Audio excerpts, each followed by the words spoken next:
This podcast is sponsored by nobody. Hey dudes, welcome to Splat from the Past, the only 80s themed horror sci-fi show where things can get totally radical. Now, the Python hyena himself, Greg Gilbert, is coming back on Splat today, and we're going to catch up on the last year because he's been through some shit. He had an incident that got him fired at work, and we're going to find out what happened. He got this job at the hospital over a year and a half ago. He loved it, and then something happened, but I don't want to give it away. I know the gist of it, but I want to hear it more in depth. And we're going to talk about that today. Talk about our podcast guests and the conventions and all that stuff that we've touched on before in newer context. And it's going to be a great conversation as usual with Greg. I did his show last October, and I'm going to do it again this October. And it's always a fun, interesting conversation with Greg because you're talking shop with somebody who's in the same field as you. And it gets so competitive, but I'm always happy to do it with Greg. He's so funny and he's really smart, and it's great to talk to him. So here is my new interview with Greg Gilbert. Hey Greg, welcome back. Oh, no problem. Yeah, what's going on tonight? Just working. Yeah, so where are you working at now? Well, right now I'm cleaning buildings and waiting for a grievance from my previous job because some backstabbing asshole, and although I could be getting a job actually I landed a job in Toronto, but right. But if I can make some things work here, then I might stick around here. But I don't know. I learned one thing though, valuable: your coworkers cannot be your friends. No. So okay, let me set this up. So a year and a half ago, you get this job at the hospital that you loved. I remember, God, for months you were like, I love this job, I want to be here forever, blah, blah, blah. And then you get this guy on your show who's a cuck expert, and then shit goes awry. So what happened? Well, I really shouldn't go into it because I'm dealing with the grieving process of it, but I don't know. I've wanted to move to Toronto for a long time, but kind of like, I don't know, like my family's here, and I never really thought about that whenever I went into this, but I did land the job in Toronto, so we'll see. We'll see what happens, Yeah. The shit that I fucking hate is that these corporate businesses that people work for, they meddle in their employees' personal lives, especially if they have a side hustle online. And fucking one scenario I can think of, or actually two, maybe.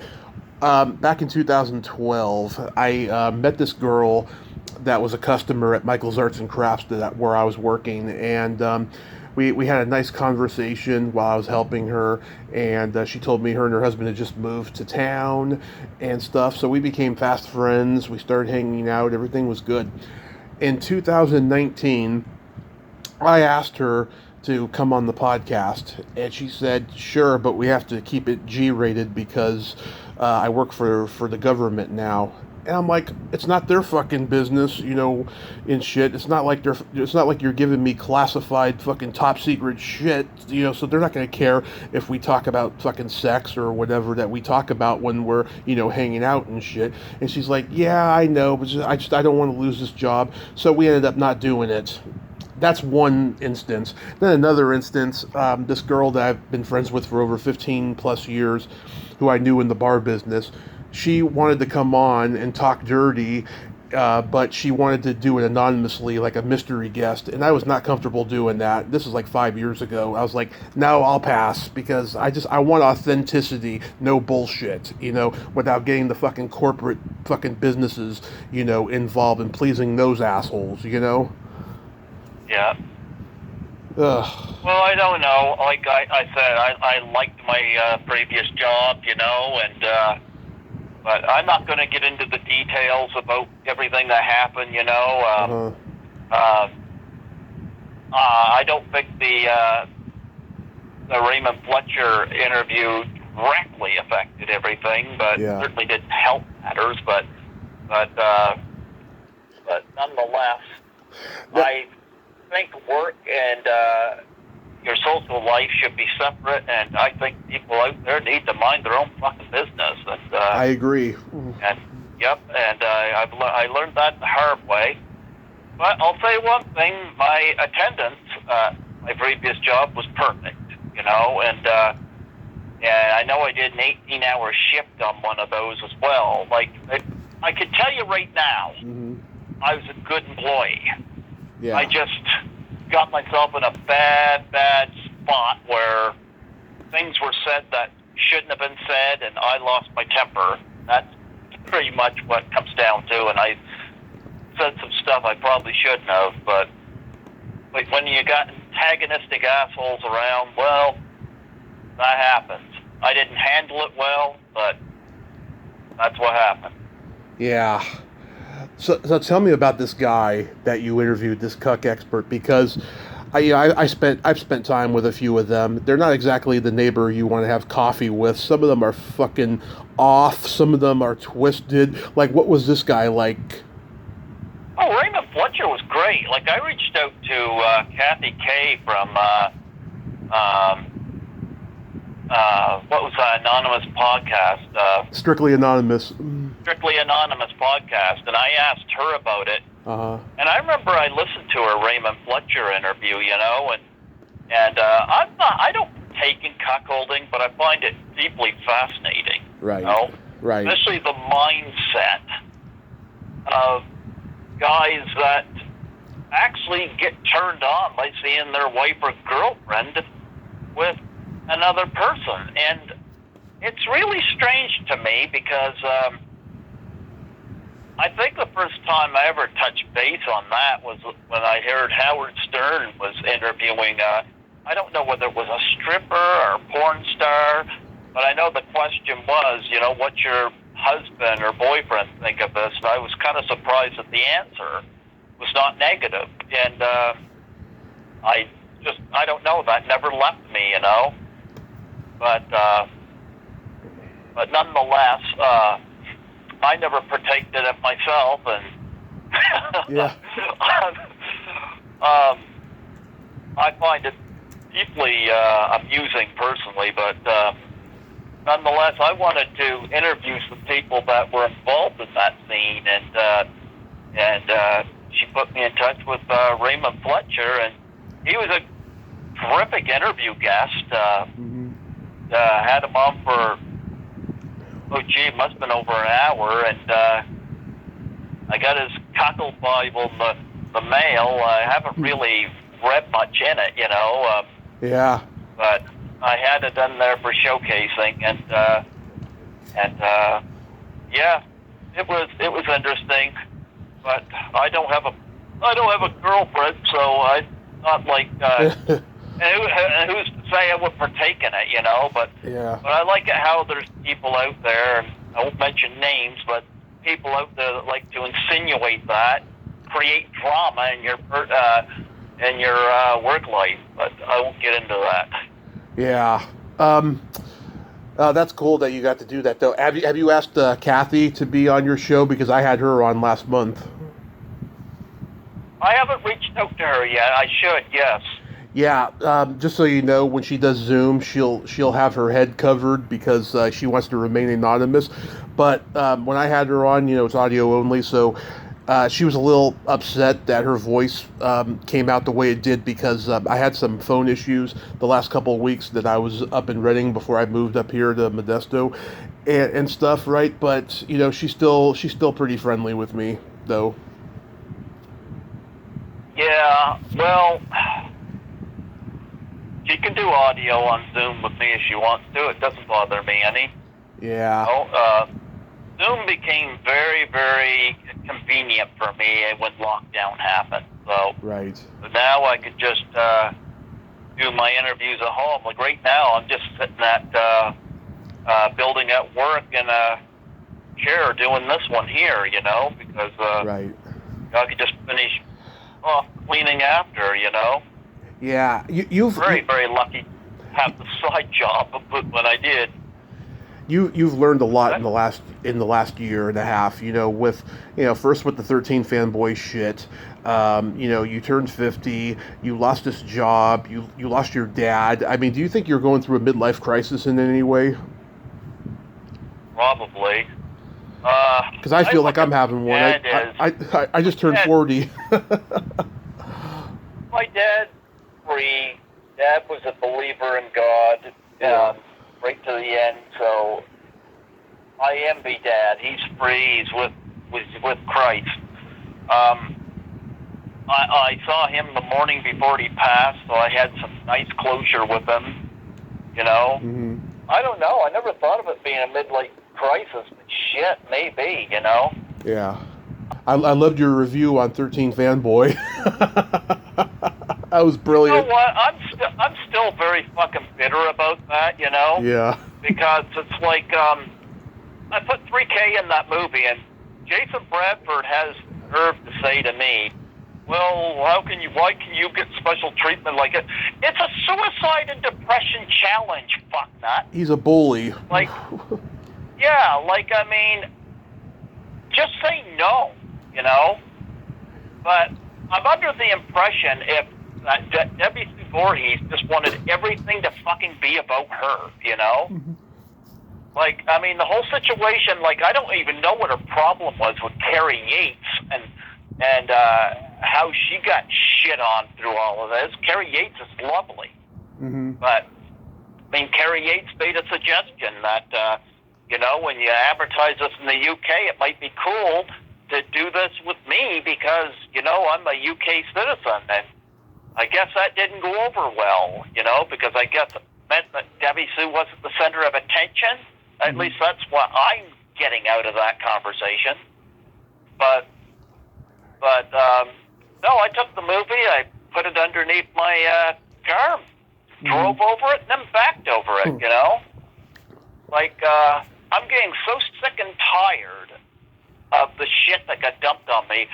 Yeah. They put, Debbie Sue went on their site that I wasn't part of and put a bunch of text stuff about me on there. And then she's angry because I lashed out because Orlando Rodriguez has now come out public and said that he was the one that sent the stuff to me. Well, that could have been settled had Debbie Sue just reached out to me. But she didn't do that. Mm-hmm. She didn't do that. And now you got a bunch of assholes involved in that film that cut me off because, well, they think they're validated by taking her side. Well, and I remember Jason Bradford. I said to Jason Bradford not too long ago, and of course I said this to get on his nerves, but I said that I was planning to have somebody who was pro-suicide come on my show, and blah, blah, blah. And he said, if anybody any celebrities or whatnot, or die because of you, I'll make sure people know who you... I'm like, fuck off, Jason Bradford. Yeah. That's my ass. Yeah. Number one, I wouldn't have somebody come on my show that was going to do that, especially the amount of times I've had people do the Doubtfire Face Challenge. Yeah. And number two, and I hope Jason Bradford hears this, fuck you, Jason Bradford. You can have all the celebrities you want on your show. Yeah. If I don't have another celebrity on my show, fucking cool. Yeah. Fucking cool. I had somebody local here come on my show talking about makeup, Mm-hmm. And I don't care whether it gets 1 view or 100 views. I'm not looking for fucking validation, you know? And another thing, too, these people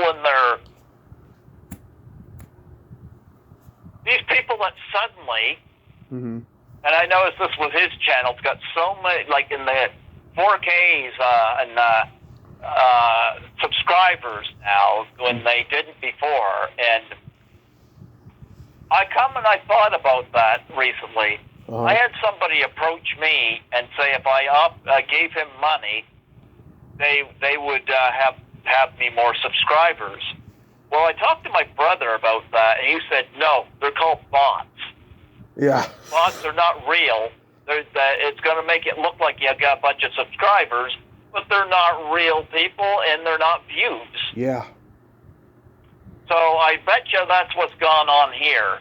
So I'll take my current 483 subscribers, because at least they're all real people, you know? I'm not looking to be famous, and if these people think that by having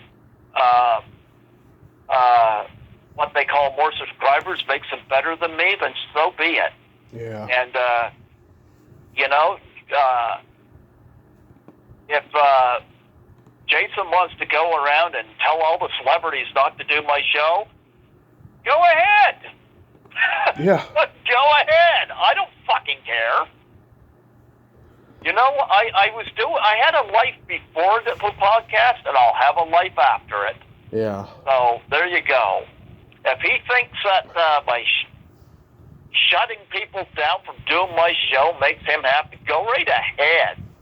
Be my fucking guest, you know? Yeah, and I've watched his show, and I've like rolled my eyes just snoozing off. It's just I don't find it appealing, so whatever.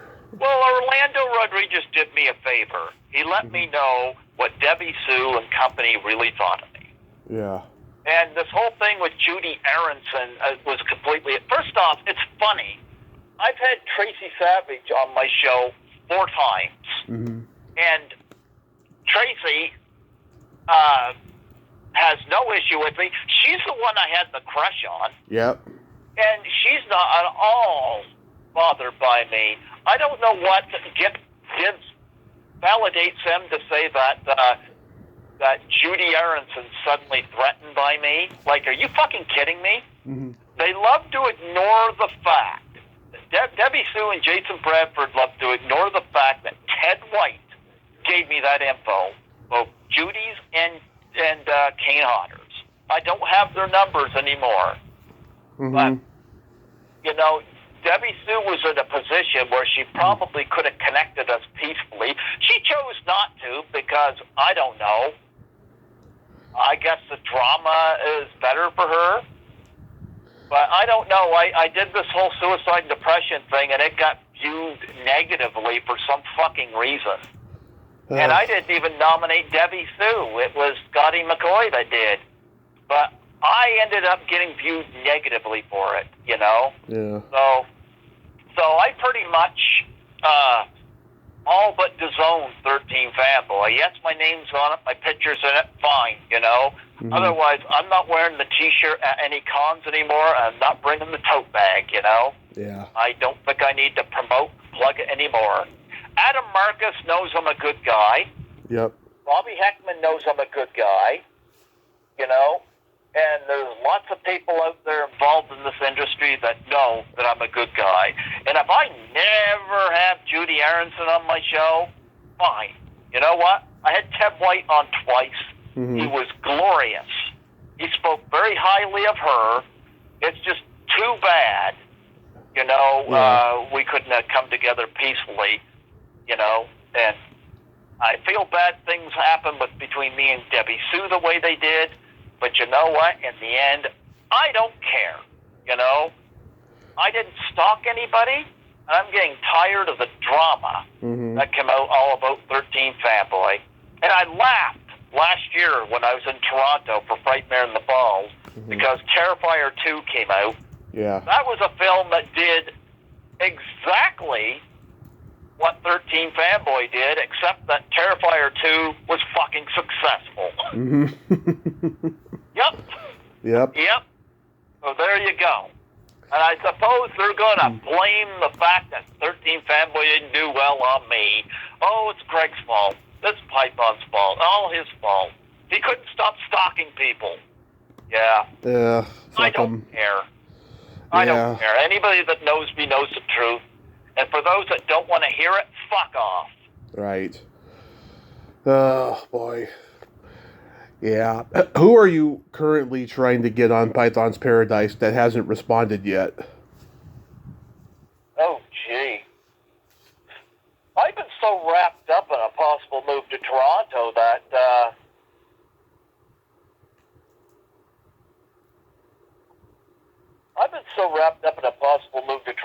I really, I don't know. I just randomly reach out to people, you know. Who have I reached out to? I really can't think, you know. I know Oh, gee, I don't know. There's a lot of people, you know. I've had a few reach out back. I got Beatrice. Beatrice Bupley? How do you pronounce her last name? Bupley. Bupley? Bupley. Yeah, Boepple. Yeah, Bupley. Bupley? Yeah, Bupley. Wow, okay. Well, she's coming on tomorrow. Please tell her I said hi, please. Yep, I got her on tomorrow, and all right. I got Troy Elke coming on for a fourth time, and I got it's funny, I got Ron Thompson coming on again, and nice. It's funny because I had him on last year, and I just got this email from him saying what dates and times he's available, and I'm like, does he realize he's been on last year? But you know what? I didn't tell him that. I'm kind of like, you know what? Don't listen to my previous interview. I'll be back on. Why not? Yeah. You know, it's funny. It's funny. Ron is from the South, right? And I'm sure he grew up around segregation and all that stuff, right? Every time he throws me suggestions of people to interview, it's always a person of color, and I think that's so endearing considering that he's from the South and he probably saw segregation growing up. That's just so awesome that he's so inclusive like that. You know? Yep, and let me see.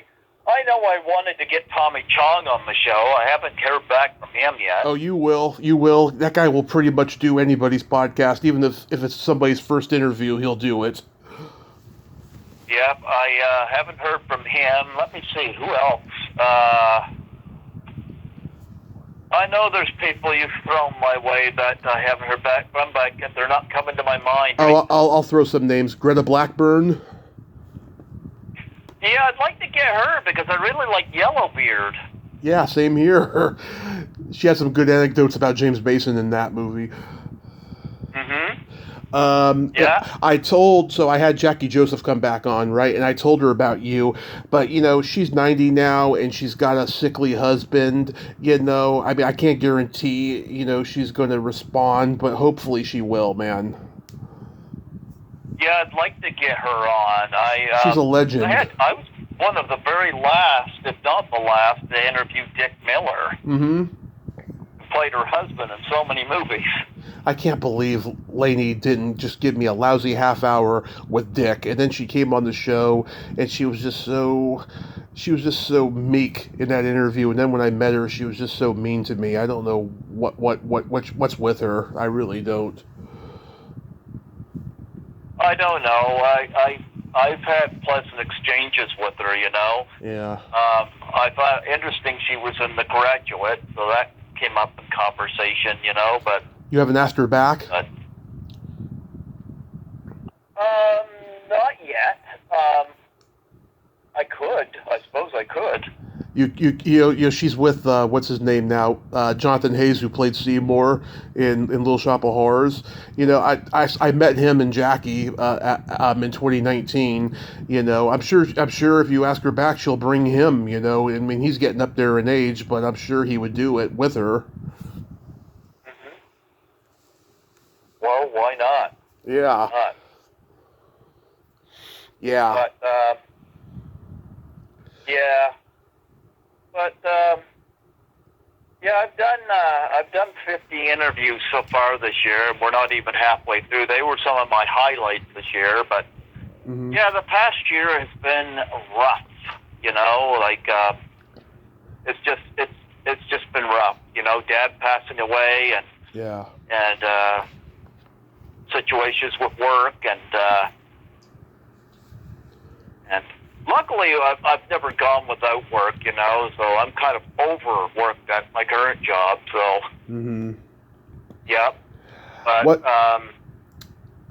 let's see, what milestone guest do you want badly this year in terms of like, milestone anniversary of like a cult movie or something? Oh, I don't know. I know I would love to have PJ Souls on at some point, and I don't know. Nightmare in the Falls, they're saying they're supposed to have some people from Halloween there this year. So, and I know that I've had Sandy Johnson on a few times, and I'm hoping to get to meet her, but I'm hoping that PJ Souls is one of them, because that give me a chance to meet her, and between Halloween and Rock and Roll High School, I'm not sure what I'd get her to sign, but because I'm one of these people, I like getting Blu-rays signed, and usually I'll get a picture as well. So yeah, I hoping to get PJ back on again. It was a little tough getting her the first time. I met her at a convention in September of 2017, and she came on like maybe a week or so before Christmas, pretty close to it, and we had a blast talking for an hour. I was a shitty interviewer at that time, and she really guided me through it so well and gave me great stories. But I want to get her back because there's so many other great movies she did that we didn't touch on. We only touched on the popular stuff, and then Sweet Dreams was the selfish one for me. A few people don't realize she was in Sweet Dreams. And then, like, there's a bunch of other stuff I want to talk about. Like, she was in one of the Mirror Mirror sequels, and she did this horrible movie up in Canada in 1984. And I just interviewed one of the band members of Silver Spoons, or no, not Silver Spoons. Spoons is what they called the Canadian new wave band. They contributed the song to the movie. I wanted to talk to her about that. I wanted to talk to her about that movie she did with Deborah Voorhees, where she has black hair. A bunch of other stuff, but PJ is awesome. I adore her. I don't remember her doing a movie with Debbie Sue. Yeah, I can't remember the name of it offhand. It was in 1984. Debbie plays a real slut in this movie. I mean, she is a bad slut in this movie. She's like the bad guy's, whore, basically. And it was I feel bad things went so bad between me and Debbie Sue, but, let this be a lesson to her, Speak directly to somebody. You don't go on a fucking tirade about it. And I think she just did it so people would pat her on the back and tell her how great she is, It gave a chance. Like, it was so fucking immature. Like, I'm not saying I handled it well. I still regret a lot of how I handled it, I regret the fact that there's so many people from that movie that won't talk to me anymore, but at the same token, you know what? It says a lot about them. I have a right to be angry, and what I find funny is that there's people like Jason Bradford who think, oh, I don't have a right to be angry. Yes, I fucking do. Yeah. And I guarantee you he'd be pissed too if somebody did it to him. Yeah, well, it says a lot about who they are, so I wouldn't even trip about that. Yep. Well, I find it funny though. The whole stalking thing just makes me laugh, because I've never been to the States. I do have a passport now. I got one last year when I was in Toronto. I actually got it. But I still have never. Traveling to me is basically me to Toronto. Whether I'll ever get to the States, I don't know. I might eventually do Chiller with Lisa. If she does that, but I don't know. Depends on what my work situation's like, and what I could do for vacation time. I know if I end up living in Toronto, chances are if I have vacation time, I'll probably want to visit my brother and his wife, so I don't know. But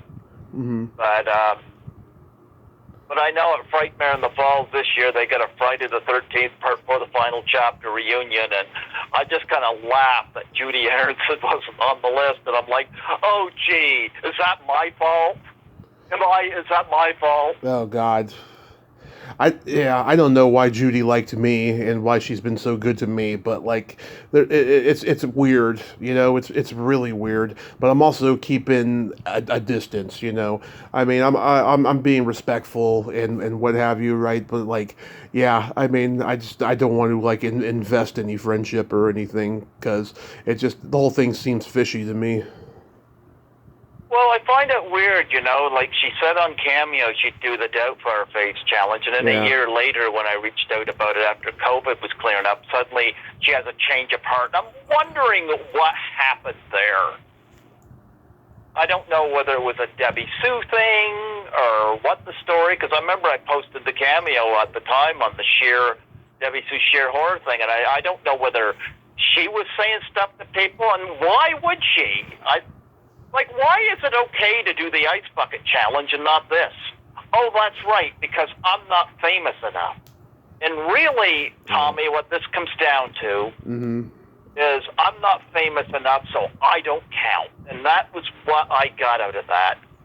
And then they expect me to sit back and bow to them because they're in a fucking movie? No, I don't think so. They put their pants on one leg at a time, just like me. No, I won't be treated that way. Well, that's why when Jason Bradford says that, we'll make sure celebrities don't come on your show. Good. Yeah. Fucking fine. Don't have tell celebrities don't come on my show. What do you think I'm going to do? Cry about? I don't care. When you talk, I don't have to do my show.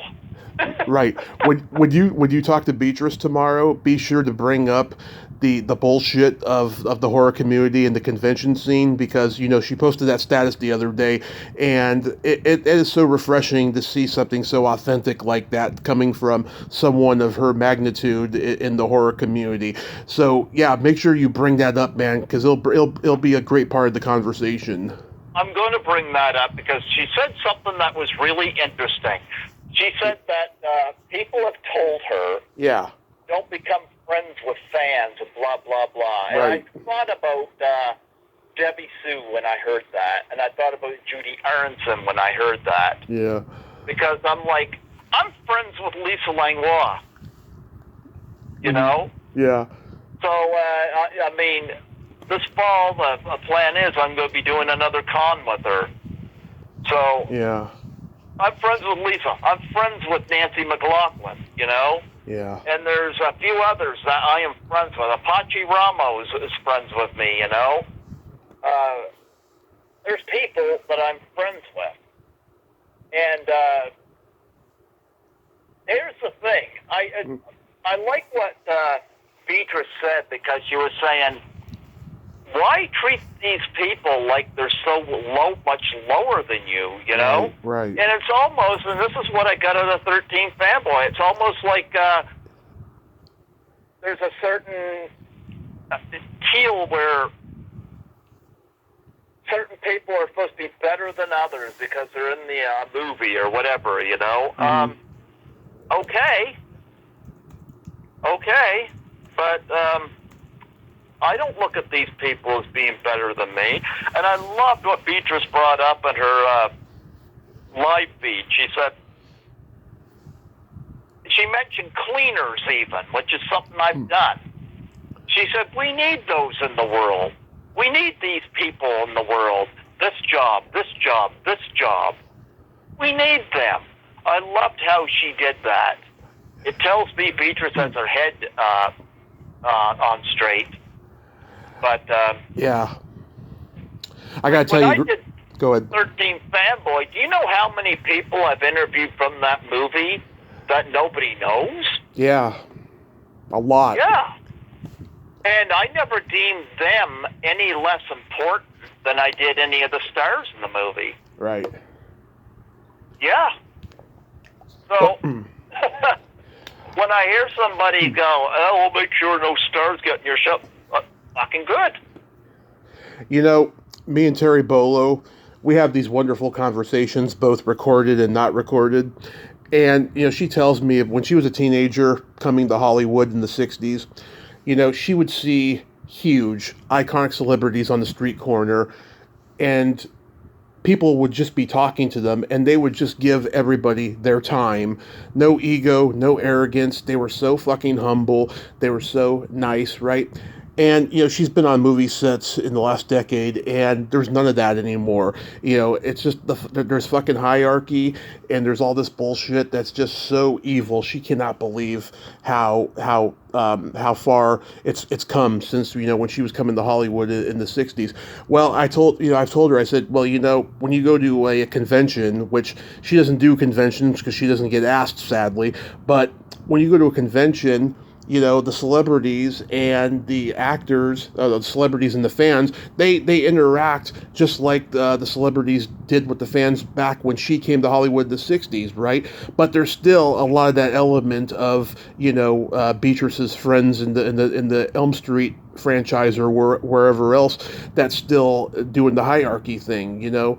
It's like a fucking meet me in the middle effect, I call it. Like, we see how far things have come since the 60s, and yet we don't, you know, utilize the technology or just the progression of the aesthetics to do great things with it. You know, I mean, you know, we have the advantage to be friends with these celebrities, but then there's still people going, oh no, these fucking fans, we just want their money. We don't want them because they could be fucking stalkers or rapists or killers or any of that shit. You know, it's just so awful that, you know, Hollywood has that mentality. You know, it's funny, too, with the Judy Aronson thing. Like, I've got so many numbers. So many numbers. I met Caroline Monroe at Nightmare in the Falls last year, and one of the things that she was delighted by is I had interviewed her in 2016. I still had her phone number, and she was delighted by the fact that she was able to trust me with that information, because I never called her after that. But I mean, going back to 13th Fanboy, I have Tracy Savage's number for when I first interviewed her at the station. I've never abused that. I think on Valentine's Day, I wished her happy Valentine's Day. That was about it. You know, I've never abused that. And it's funny, you know, when the 13th Fanboy thing was so bad that there's people there that believe the worst about me, and they couldn't be any further from the truth. And I'm going to tell you something, and I know I said before that if Debbie Sue or Judy Aronson were at a con, I would confront them about it, but chances are I probably wouldn't. I probably wouldn't, because you know what? There's other people that want to meet these people. Why should I ruin it for them? You know? But the fact of the matter is, you know, is that I've never been a dangerous person. I think I got made out to be that. Like, I thought it was funny to hear about a screening of 13 Fanboy canceled in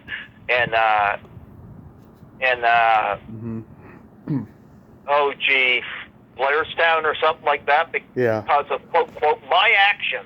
That was a message I got from Vincent DeSante, my actions. Well, I messaged Debbie Sue about that, and she said nothing was canceled because of my actions. And I still got that email. Yeah. I still got that email. So Debbie Sue said nothing was canceled about my actions. But yeah, more than one person has said that. Yeah. So I love it how people love to throw the drama around the rumors. Because, I don't know, it gives them something to talk about. But I've been here. If I haven't been here, then I've been in Toronto, you know? I know one thing, I got to manage my anger management a lot better than I do, because I don't know. I'm kind of one of these people, when a horse flies around my head too much and lands on my head or whatnot, eventually I just want to fucking kill it, because it's getting too annoying. Sometimes with people, when they get too annoying, you want to fucking swat them. Oh, yeah. And I've got to learn that to handle that a lot better, because like Jim Cornette that I mentioned earlier, mm-hmm. I have a tendency to explode when I'm driven to the max, and it's not healthy for me. It hasn't done me any favors, but I know there's a few people out there that I would love to just ask them to step the fuck outside and see what they have to say. And I don't think any of them would want to do that with me. I have a resentment towards Jim Cornette because about 3 years ago, I got a message from this guy. I don't even remember what his name was, but he had a picture of Jim Cornette on his profile picture, and this guy was literally trolling me and like blackmailing me that he was going to go to the fucking Washington Post and say all this horrible shit about me. And we had two mutual friends, and I believe in my heart of hearts one of those guys was him, like playing a prank on me. And I've never confronted them on it, but I was pissed because my mom had just had a horrible accident during that summer, and I was crying a lot. I didn't know if I was going to lose her or not, and just to fucking throw this at me, I was fucking fuming, dude. And so whenever I think of Jim Cornette, I think of that fucking guy, and I had to block him on Facebook and on Twitter, and fortunately I haven't seen him, try it again, but I think it was a prank. I think it was one of those guys doing that. Yeah, well, I don't know, but I know one thing. I need to better manage my anger better than I have, and try to remove myself from situations. I haven't thought about, until this interview tonight, I haven't really thought about 13 Fanboy, Oh, sorry to bring that back. Sorry. Huh? Sorry to bring that back. Well, no, I mean, I just find it funny, the stuff I got accused of. Like I said, all of this drama could have been avoided had Debbie Sue just had a private conversation with me, but instead she went on a public forum and ran her fucking mouth about me, I mean, that's on her. And of course she got her lapdogs like Jason Bradford that'll agree with everything she says. Yeah. Because he thinks it's going to make him validated. And quite frankly, I was happy. I had her on my show 5 times. I thought she was terrific. And frankly, I think 13 Fanboy was very well done. Mm-hmm. I think the marketing behind it was the shits. But, here in Canada, I don't think we got it at all, Right. I would have loved to have seen that on the big screen. But I don't know. I tried to do something nice with a suicide and depression challenge. I'm sorry that got viewed so negatively, I just find it weird in society where, one trend can take off, but another one can't. The Ice Bucket Challenge took off, and then something else can't, So I've gotten to the point now, I bring it up occasionally, but I don't challenge as many people anymore because it's like, you know what? I don't have the finances to friggin' give to their charities like I used to, you know. Right. Because I used to do that, and I'm thankful to people that did do it.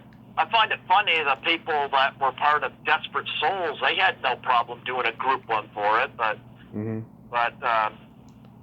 13 Fanboy, it for what should have been a wonderful experience, I had enough faith in to put $3K into, turned into a very bad experience for me, and I'm thankful for people like Orlando Rodriguez that said, hey, this is what's gone on, and then he gets shit on for telling me. Well, why not? I didn't know what was being said. Right.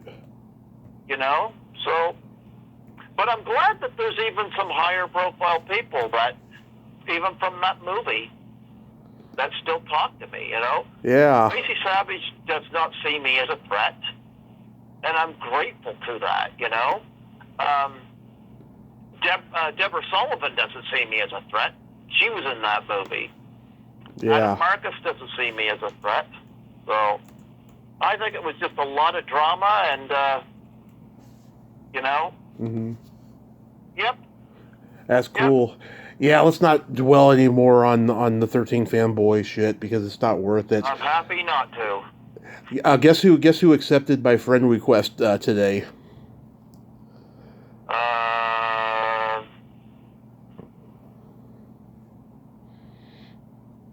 Jimmy Hoffa. Not likely. Frederick Forrest. Hopefully he'll be able to read my message. If he hasn't already, I'll message him again.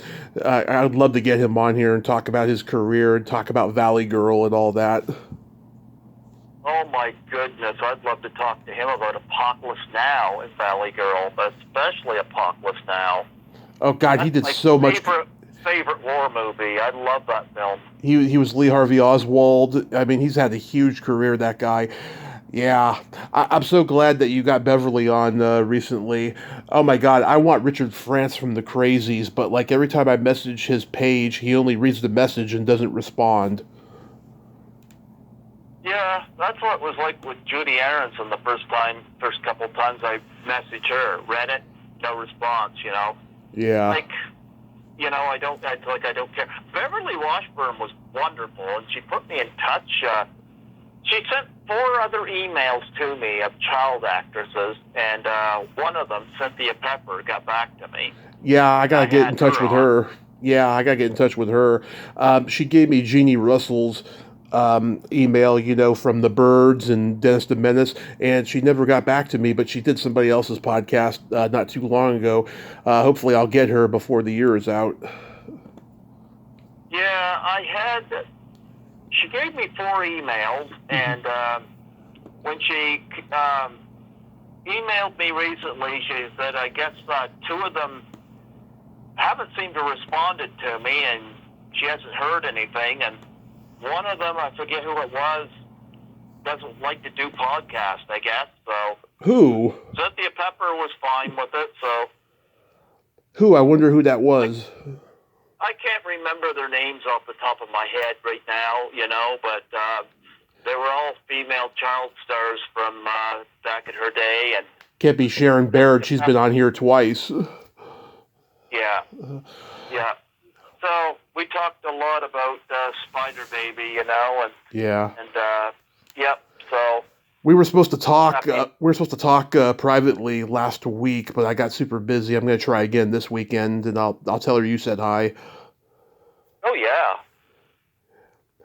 Yeah, tell me the Michael Berryman story, because you know you said it went from super horrible to super good. Oh, Michael Berryman. Number one, I met him at Frightmare in the Falls last year. Yeah. I got a funny story there. Like, yeah, that's what I mean. I met him at Frightmare in the Falls, and I got him, and he was there with Bill Moseley, and yeah. I didn't recognize Bill Moseley. He's a lot smaller in person. Oh, yeah, he is. I've met him. He is imposing looking. I've met him, yeah. Yeah, like he doesn't look intimidating. But I went over there, and their tables were side by side, and I got them to sign my Blu-ray for The Devil's Rejects. And I said to Bill Moseley, I said, Sherry Moon Zombie is gorgeous in person as she appears on screen. Yeah. And he says, that's a Michael Berryman question. So I turned Michael Berryman, who was signing something, and I asked him, and he says, she's absolutely beautiful. And I said, is she prettier than Bill Moseley here? He said, anybody's prettier than that guy. Yeah. Jaws like dropped. He goes, hey, I thought we were friends. Yeah. Oh, that was funny. Yeah. Yeah. When I met Bill, we talked about when he did Pink Cadillac with Clint Eastwood. He said, "Oh my God, that was a lot of fun playing that white supremacist leader." Hmm. Yeah. Oh yeah. Go ahead. Yeah.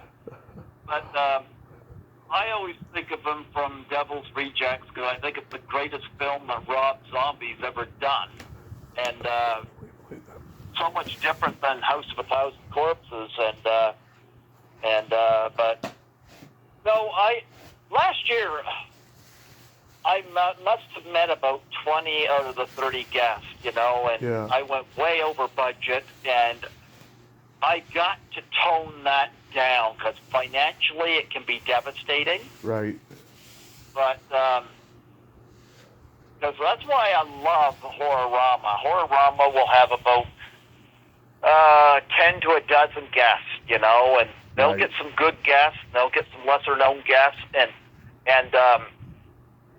I don't feel overwhelmed with the guests and the vendors, and Yeah. Caroline was a big one last year, and she was very busy both days, but she took time out for everybody. And Oh yeah, I had a good talk with her a couple weeks ago. she was there even for the screening of Dracula 1972 AD.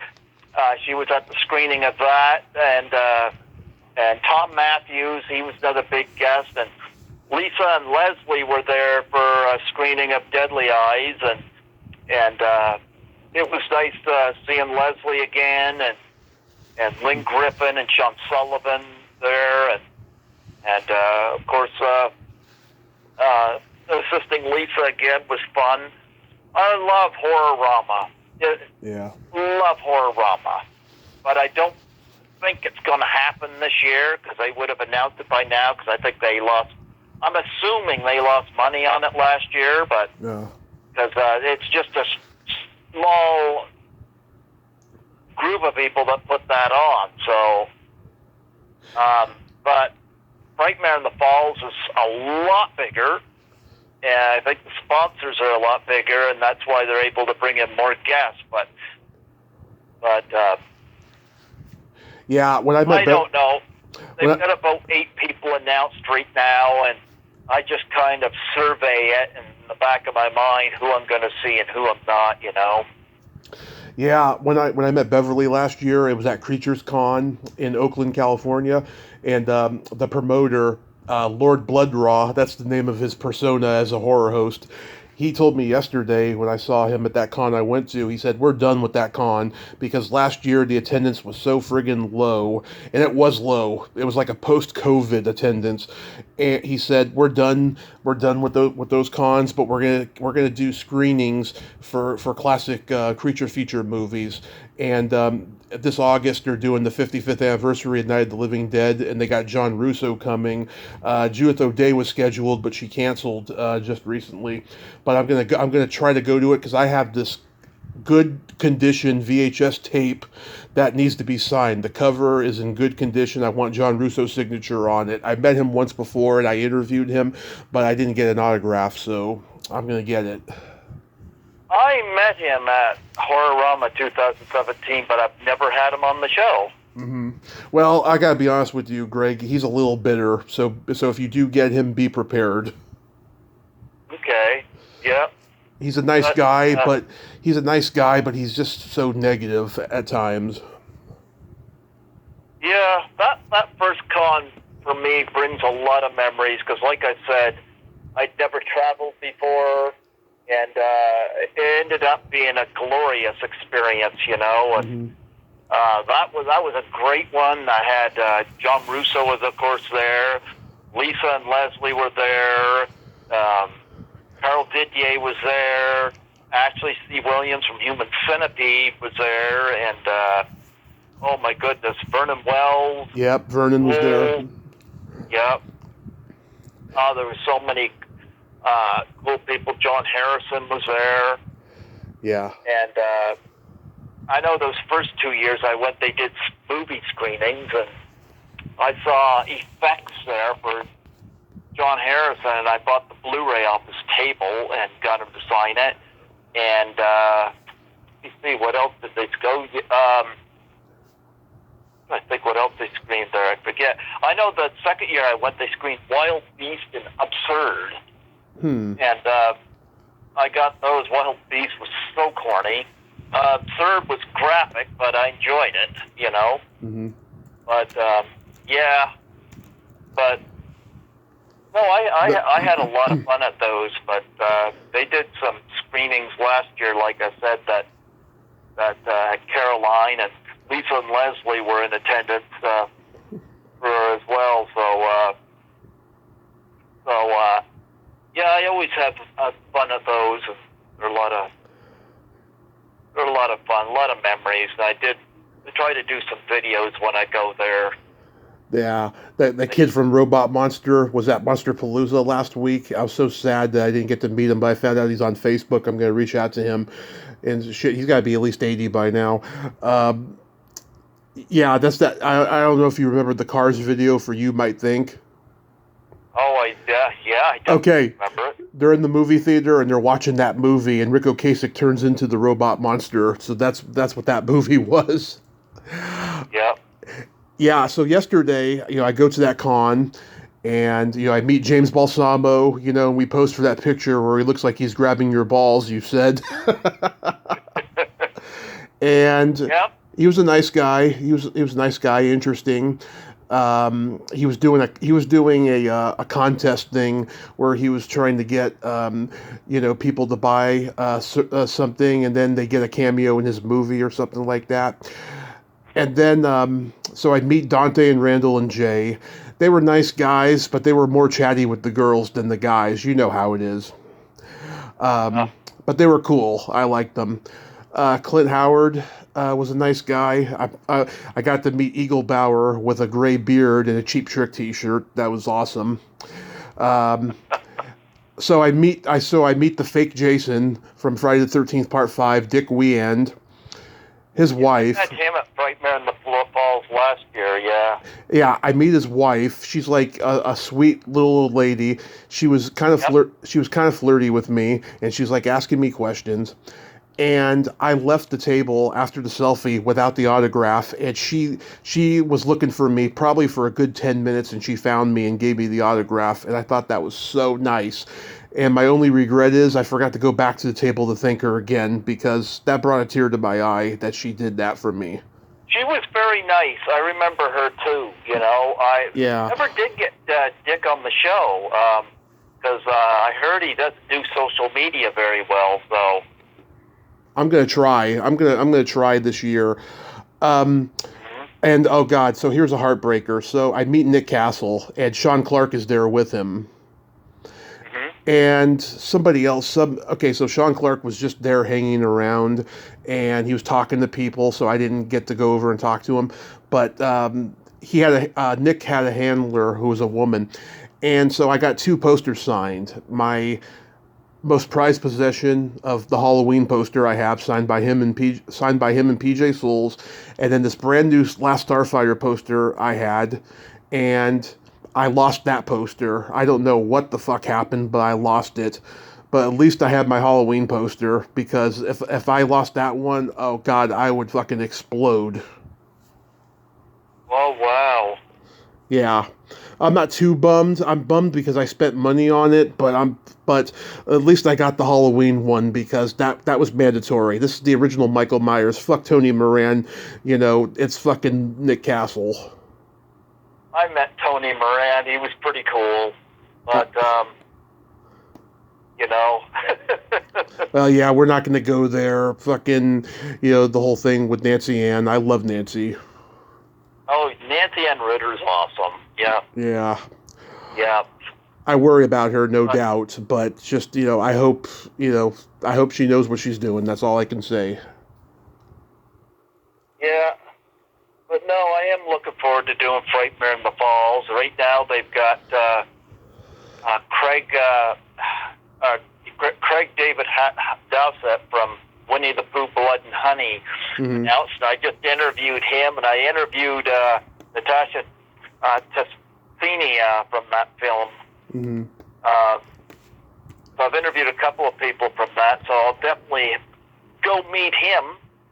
Nice. They got bunch of people from Friday the 13th, the final chapter. That is the Moore twins. there. Oh God, I hope you get them. They're a lot of fun. They got Ron Perlman, who I've met before, Mm-hmm. and they've got Doug Jones. They just announced Right. from Pan's Labyrinth. Friday the 13th, the final chapter. Love to get my final chapter Blu-ray signed. I'm interested in all of them. I'm especially interested in Kimberly Beck. Yeah. And She was a child I actor. want to see her 'cause huh? Kimberly Beck was a child actor. She was in Yours, Mine, and Ours with Lucy and Henry Fonda. But I'd like to meet her, and I definitely want to meet those twins. Yes. Yep. Bonnie Hellman's also a good interview. Huh? Bonnie Hellman, the hitchhiker, she's a good interview too. The only one I've had from that movie is Ted White. Yeah. I haven't had any luck with that movie. Now, I had Peter Thomas Barton on. yeah, I haven't had him. Now, I did hear from Barbara Howard. I forget now how I found her, but she's got some kind of practice she does, and Mm-hmm. she was polite but very blunt about refusing me, and I'm not going to press the issue with her. So. Oh yeah, I heard she turned down to do Crystal Lake Memories or something. She did do an interview in the book, Okay. but not in the Blu-ray. Yeah, she's probably doing the Mary Louise Weller thing of, she wants her words to be in print and not, verbally out there. Yeah, I tried again to get Mary Louise Weller from Animal House. Same, on yeah. it. Very polite, but I'm not going to press her again. She led me on for a year, and then, she ended up blocking me, sadly. She hasn't blocked me, but I do got to get Eric Roberts' wife to come on, and hopefully eventually Eric Roberts, since I'm in a scene with him. They are awesome. They are awesome people. I recommend both of them. She brought Eric on without telling me, and I was so friggin' nervous. I'm like asking her my prepared questions, and I'm coming up with questions going on IMDb, and I hope I did okay. I mean, I just fucking was just scared. I had met both of them already at a con, but still, I just wish I had been more prepared for Eric. Yeah, but I'd be open to having her on and him on eventually, but I don't know. I'm looking forward to the con this fall. I don't know whether I'll be living in Toronto then. I'm a little confused about my life right now, Yeah. It's been a stressful first half of the year, I know, it sounds like it, man. I mean, Yep. It's a far cry from last year, that's for sure. But, you sound like, you're at that point where you're trying to make some life decisions, because you're getting close to your third act. Well, I'm going to be 51 next month, and so I don't know, I'm still working, I'm working as a cleaner,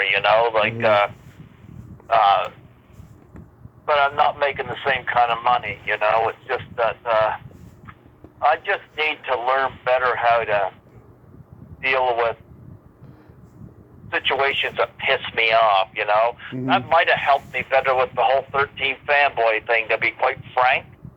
Mm-hmm. I'm not going to excuse how Debbie Sue handled it. She shouldn't have said anything on that forum, but I don't think I helped matters either, Yeah. Because I did a video on it and all this stuff, and she involved her crew, and I got people in on my side, and it wasn't handled very well by any of us, to be frank, and Mm-hmm.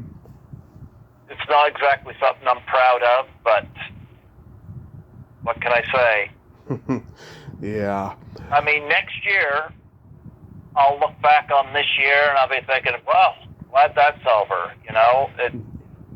That's the thing. The dark periods, they pass, and then you're in a better period, and then you're like, wow. So it's kind of like that. One of my favorite things that I've ever read, if I can find it, because I love it. Let me see.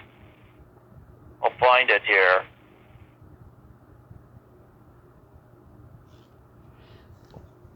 Let me see.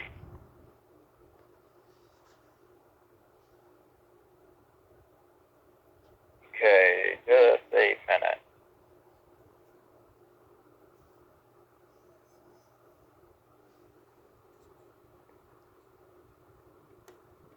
Okay, I love this. Called Footprints in the Sand.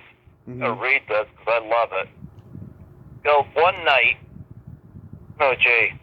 night I dreamt I was walking along the beach with the Lord. Many scenes from my life flashed across the sky. In each scene, I noticed footprints in the sand. Oops. Oh, gee. Okay, good. Gotta get it to show up here big. In each scene, I noticed footprints in the sand.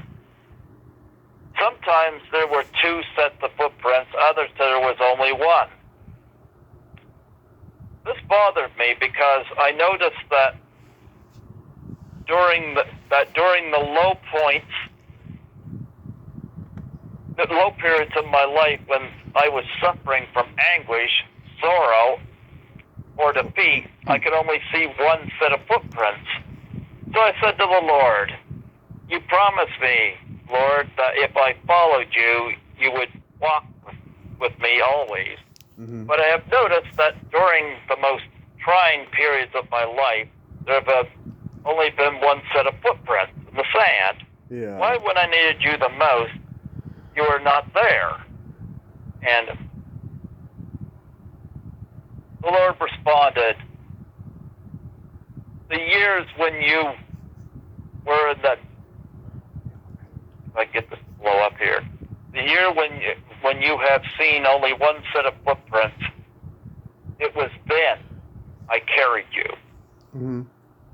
So I'm hoping he carries me through this. It's been a rough year. Yeah, that's pretty rough.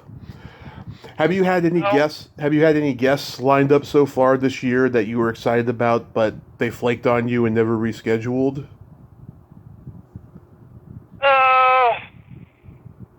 Well, I've been trying to make the Pervy the Clown one work, but oh God, I started following him on Twitter. He's funny. I don't know. Like I got his email address and stuff from him, and this and that, and I was like, I don't know, but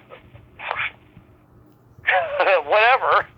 I mean, I'm open to having him on, but I'm not going to chase forever, But I don't know. Have I had anybody flake? Because I remember you tried to get Max Wassa on. Yeah, I haven't heard from her last time I messaged her. Yeah, I would like to get her on. Oh, she's gorgeous. Oh my God, and she's just so fun too.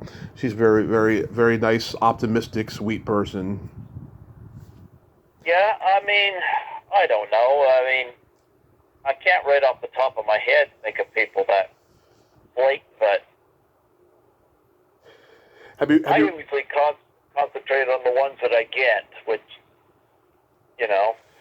Have you reached out to Candace Azara yet? She was Rodney's wife in Easy Money. Oh, I haven't. No, I got to, though. Yeah, she is great. She loves to talk, and she is so great. Speaking of Rodney, his enemy in Back to School died. I just found out, Dr. Barbet. Oh, Paxton Whitehead passed away? Yes, and guess what? Judy Aronson was on a sitcom with him back in the 80s. Paxton Whitehead, one of the things I admired about Professor Bombay is he wasn't really a villain in that film. He was actually an admirable professor when it comes right down to it. Yeah. Yep. I didn't know he passed away. Yeah, I just found out like a little while ago, sadly. Yeah, he was on. It was a sitcom called, I think it was called The Pursuit of Happiness. It had Brian Keith, Judy Aronson, Wendell Meldrum, who was a guest on my show twice. She died, and I was so sad about that. I just loved her. I took down the second interview with her out of respect for her family because we got pretty dirty in that one. And they both said, yeah, Paxton Whitehead was just a really nice guy. I never take interviews down if I can avoid it, But well, I just wanted to be respectful of her family because I do know her son's in the business and her ex-husband was too. I don't want to get a cease and desist notice or anything like that. Yeah. Well, I know one thing. It's getting rough on especially YouTube with stuff like that. So. Yeah. So I had to go to some other platforms to put my stuff up as well. Censorship has never been my problem. What has been my problem is, I had that fucking twat, with the copyright notice, just like you had one. I've had that, and then there was a picture I put on a video about 5 years ago. Right? It wasn't even that suggestive, and they fucking took it down and shit. It was so weird. And then another incident happened a year ago.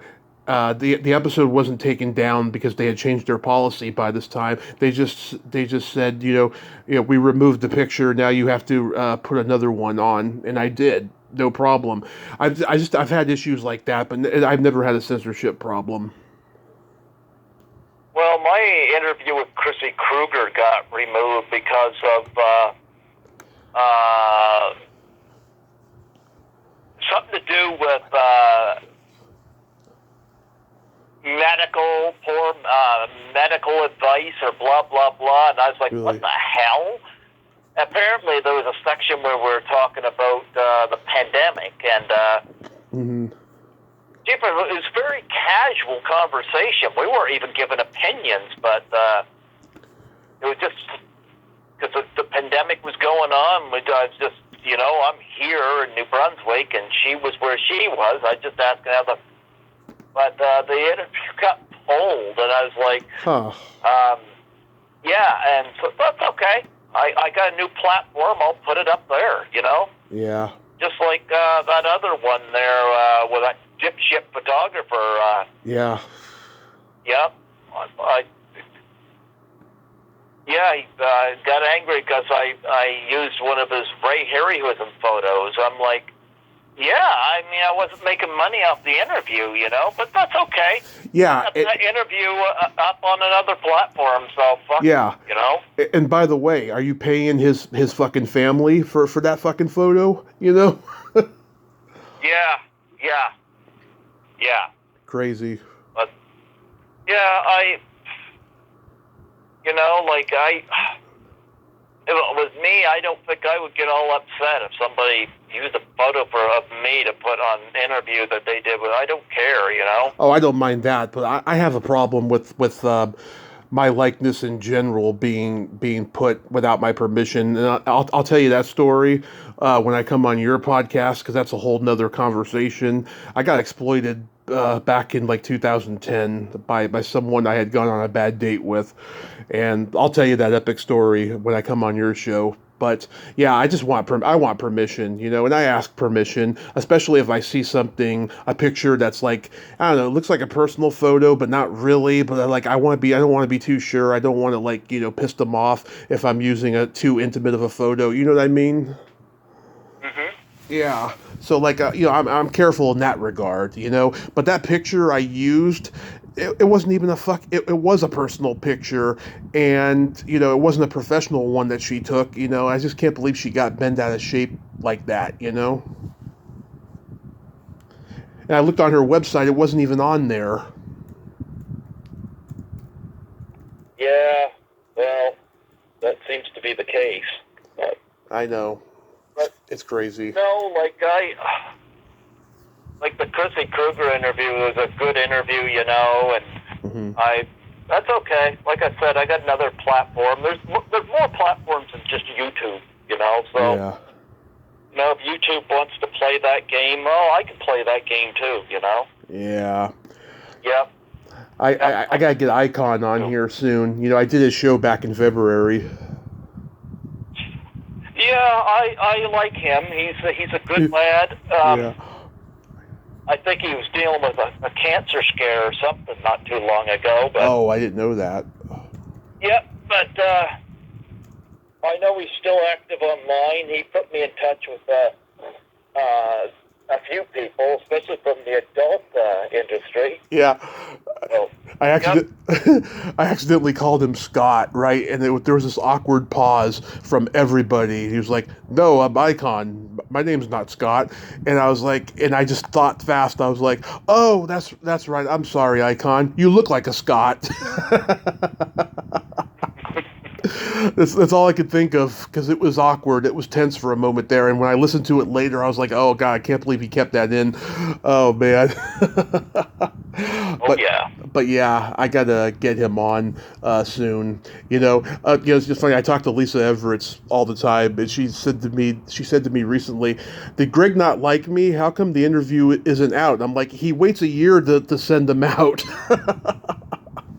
Oh, I can send her that. I can send it to her. Yeah, that's what I told her. Yeah. Yeah, I could send it to her.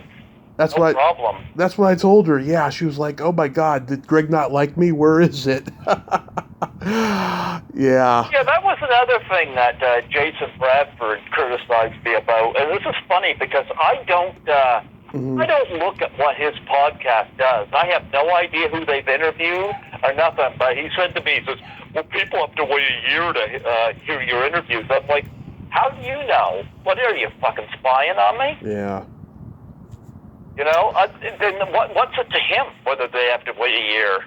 At least I've got content. Whenever the lockdown happened, I was so happy to have a bunch of interviews that stored up that I could put up. Yeah. I thought it was smart. But no, I'll send Lisa Everett her interview and she can post it. No, I had no issue with her at all. I know you didn't, but she didn't know, you know, what your aesthetic was, but I told her and stuff. And what I generally do is I send it to them and it's unlisted on YouTube until I decide to put them up, you know, and I got them scheduled on the YouTube and whatnot, and that's how I do it. If I put them up right away, then it's like I'm not taking time to enjoy it. Right. I'm busy looking for the next guest. Right. And that takes away. But sometimes, you know, you got to savor your food when you eat it, you know? Yeah. Not just throw it in and let it go down. So that's why I do it. Yeah. Right now, my 2022s are going up on YouTube. My 2023s, none of them are up public yet. But my 2023s, I've sent them out to people. But maybe I didn't send hers right out because, well, I guess I've been dealing with a lot of shit lately. And yeah. You know, but no, I had no issue with her at all. Yeah. I had Tatiana on here last month who did Icon connect you with her or something? Who was it? Tatiana, you know, talk your shit. Oh yeah. Yeah, I had her on last month, and oh my God, you know, I'm a subscriber of her OnlyFans. The shit that I see on there, and the messages we send each other back and forth. If people only knew. Yeah, she's awesome. She's awesome.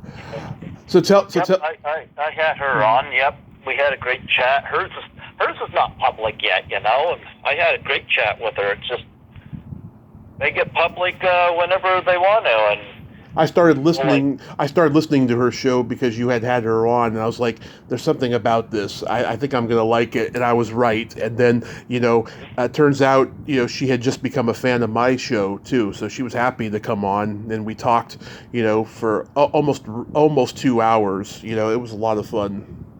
I had to cut some stuff though because she said some stuff that I was like, "Oh God, okay, that's gonna get me censored," I never think about the censorship thing, If people don't like it, don't listen. That's what I say. Yeah, I just, I just believe certain things I read, because I start seeing it happen to other people and stuff. So I'm just watching my P's and Q's, but also still being me at the same time. I'm just choosing. I'm like picking my battles, so to speak, like picking my words, picking my battles, kind of a thing. But I'm curious to know. So tell me about the three-way in your bed. I didn't have a three-way in my bed. No, you didn't, but you saw somebody. No, that was me just posting rubbish on Facebook to fuck around. Oh, you had me fucking rolling. It was like 4 a.m. over here. I'm on Facebook and I see this, Tell you what it was. What?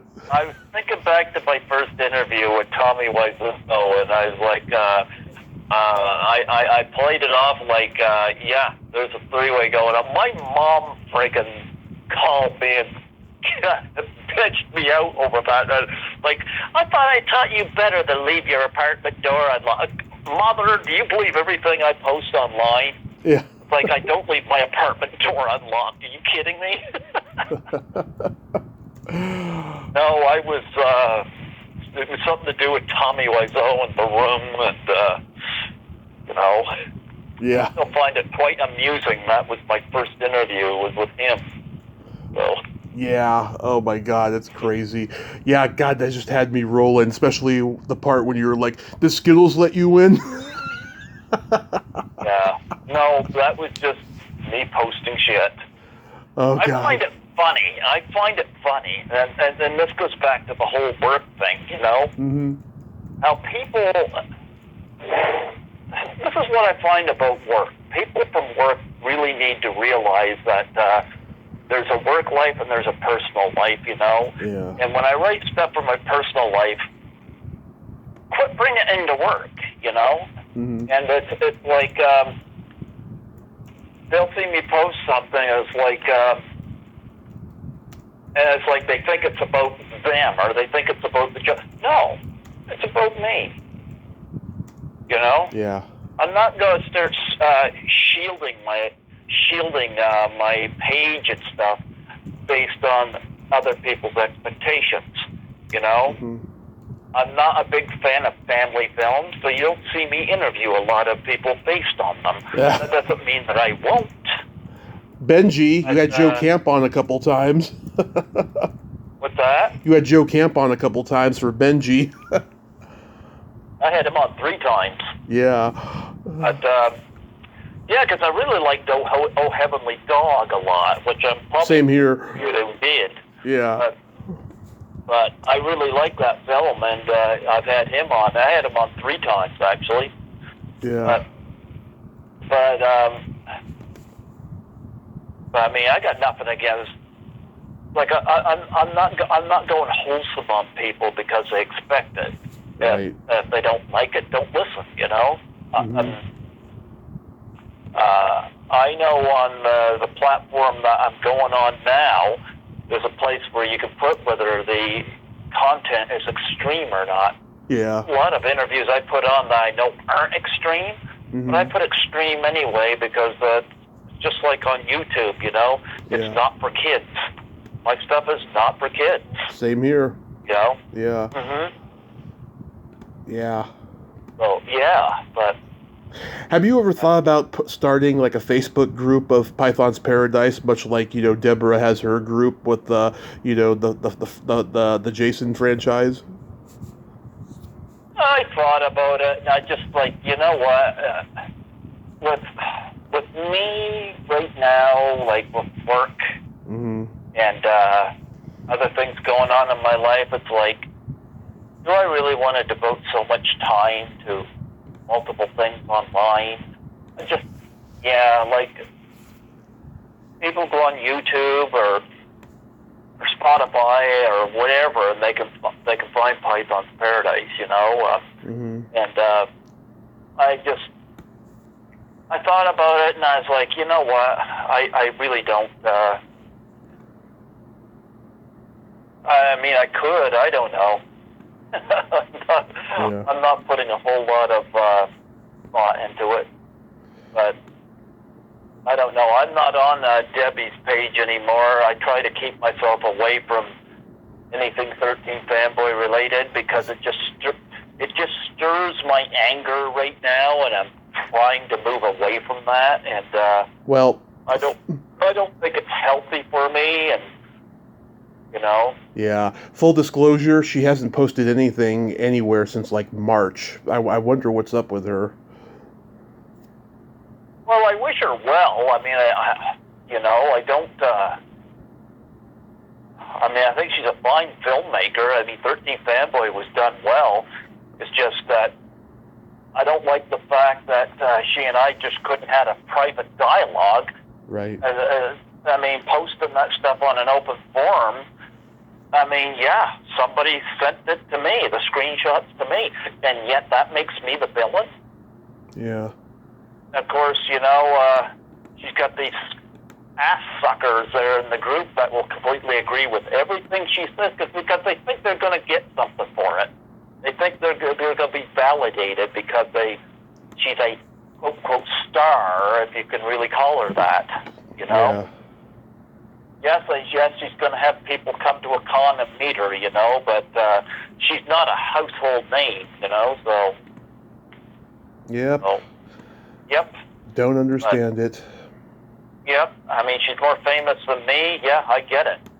But, again, she puts her pants on one leg at a time, just like me. That's why when Jason Bradford says, I'll make sure celebrities will come on, oh, go ahead, you know. It's not hurting me any. Jeepers, I just had a conversation online last night with a colleague of mine here who has a TikTok account. And I asked her if she wanted to come on my show, and she said when she has more followers, absolutely. She's somebody that would be of no interest to somebody like Jason Bradford, but I don't care. And they could stand back and say, well, you won't get many views for it. I don't care. It's a matter of whether I want to interview the person or not, whether I find them interesting or not. I could give a rat's ass whether people question it or not. You know, I could go out there in the street and find a friggin' drunk on the side of the road and probably get hear a story. Is it going to get a lot of views? Probably not.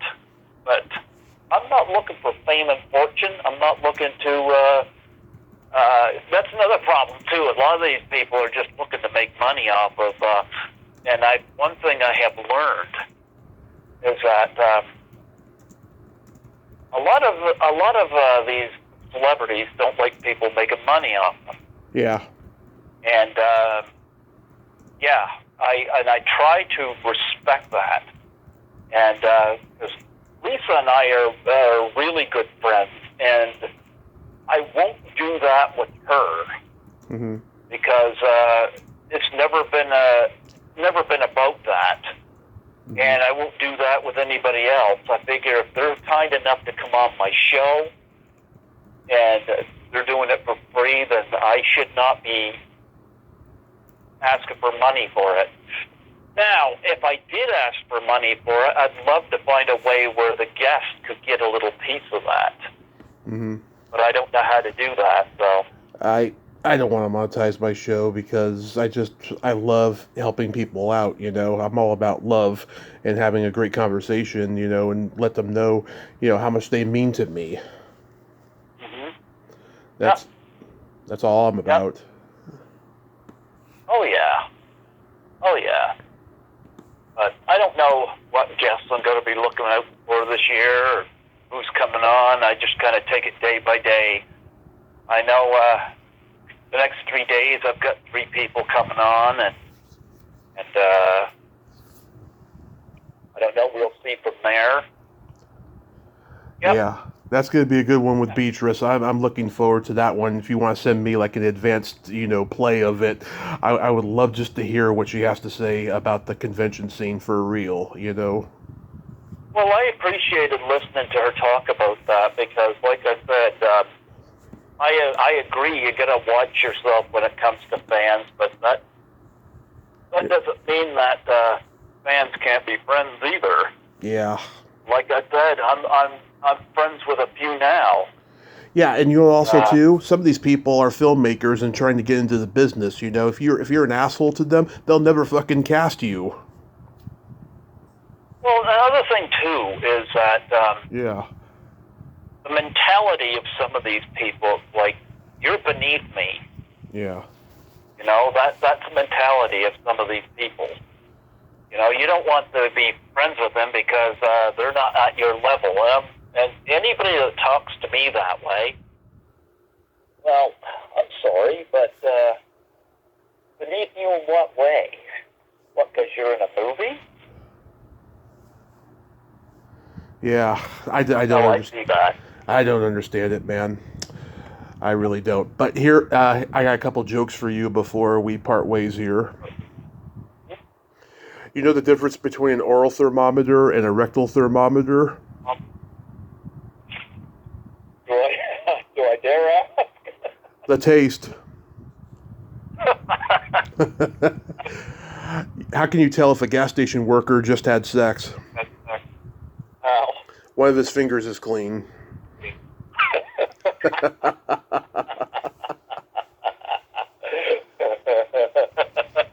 I like that one. Oh, you got some good ones, yes. Thank you. Greg, thank you for coming back on, man. And, I'll talk to you soon. And, I hope, just keep your head above water. You're going to get out of this funk, and the future is going to get better from here. Yeah, it's been a rough year so far, but you know what? I've had rough patches in my life before, and I'm still here, Yeah. And next year I'll look back on this and be like, oh, well, glad that's over with. Yeah. I mean, I got to learn, I guess a few things I need to learn to deal with my anger, and I need to, that's something I need to do, and try to learn how to handle things better,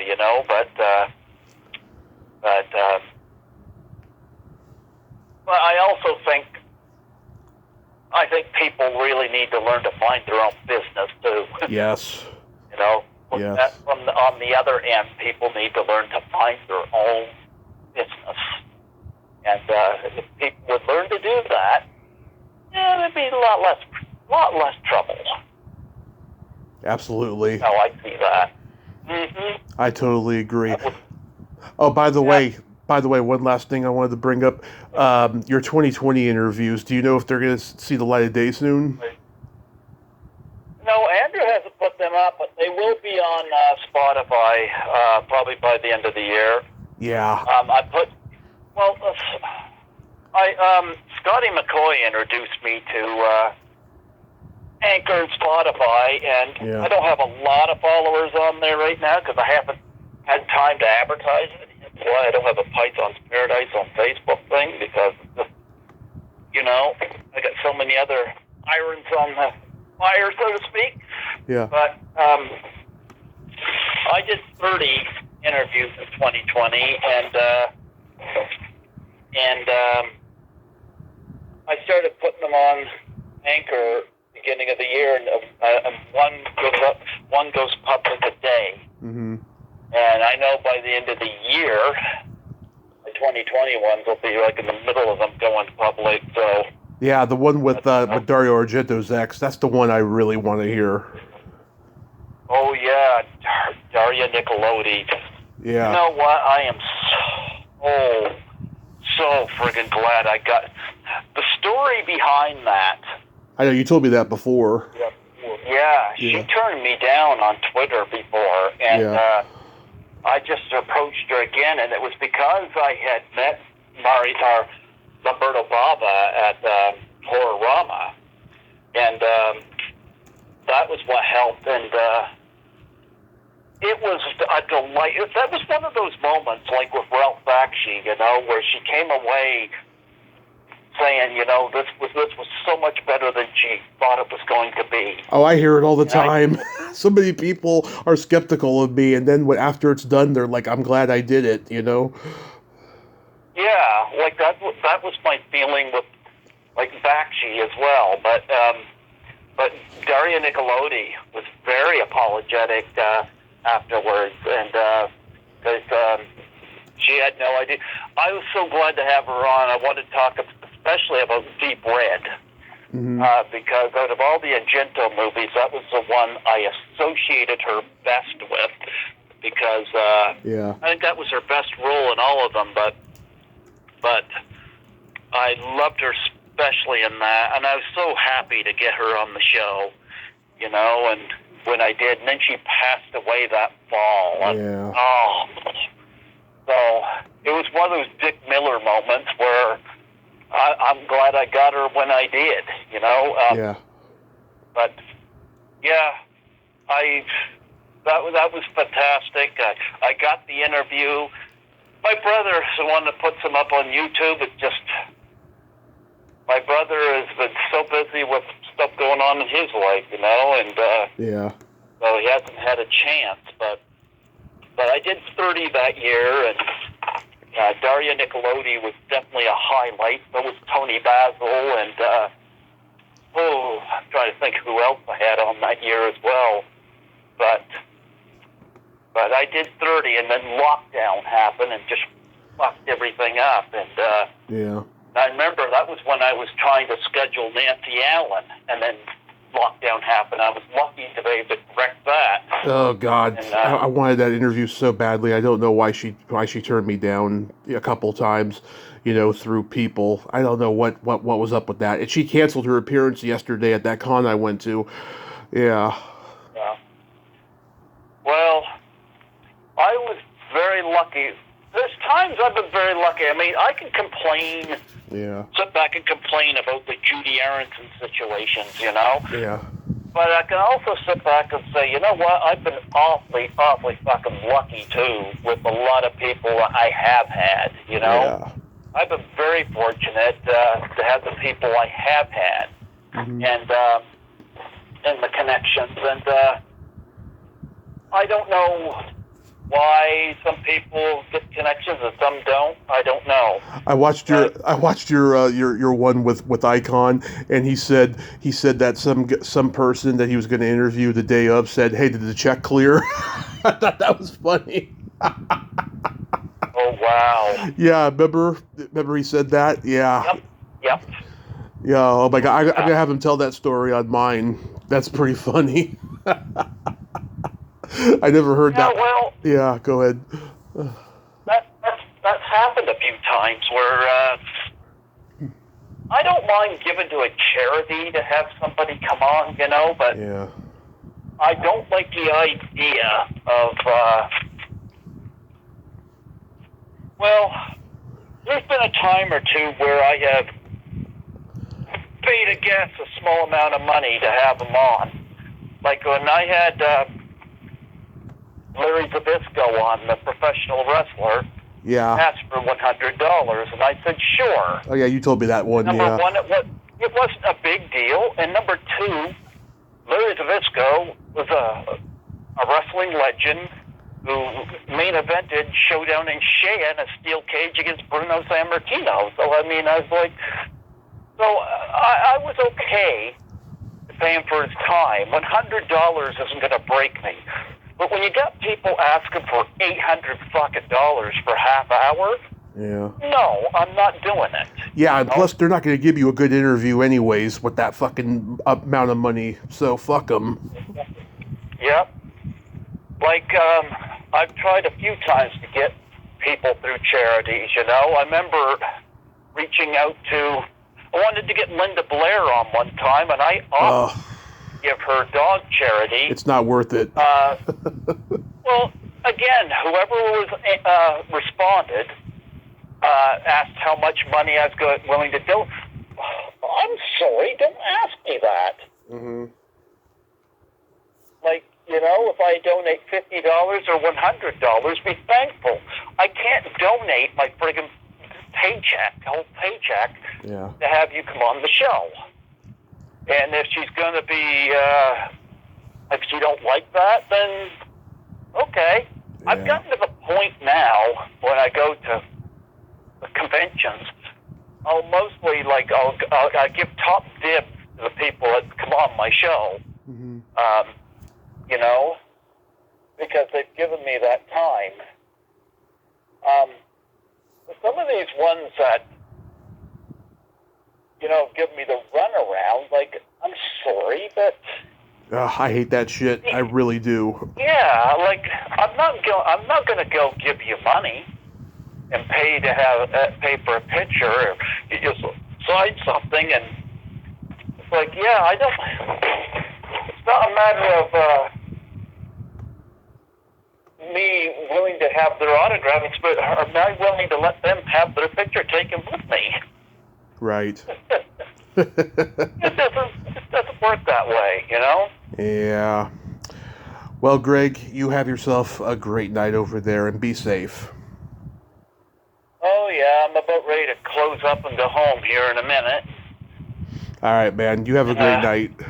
I cleaned 4 buildings today. Oh, wow. Yep. So I've been very, very busy. Yeah. All right, man. We had one person's been out injured, and I'm the only one that has clearance for some of these places, and so I've been in overtime working at some of these places, but I don't know. I'm hoping to turn a few things around and get my life straightened out. It's in a place where I prefer to be. You can do it, man. You can do it. All right. Have a great night. Be safe. Absolutely. Absolutely. You have a good night, too. Thanks, man. All right. Talk to you later. Bye-bye. Yep, bye. Well, there you have it. Greg Gilbert. Ain't he a cool dude? Oh, that guy. I could listen to him for days. He is such a great talker, great mind, great stories, great conversation. Love that guy. Well, until next time, this is Tommy Throwback Kovac saying there's no shame in living in the past because the present sucks. Later, dudes. And go check out Python's Paradise on YouTube, Spotify, and that's all she wrote.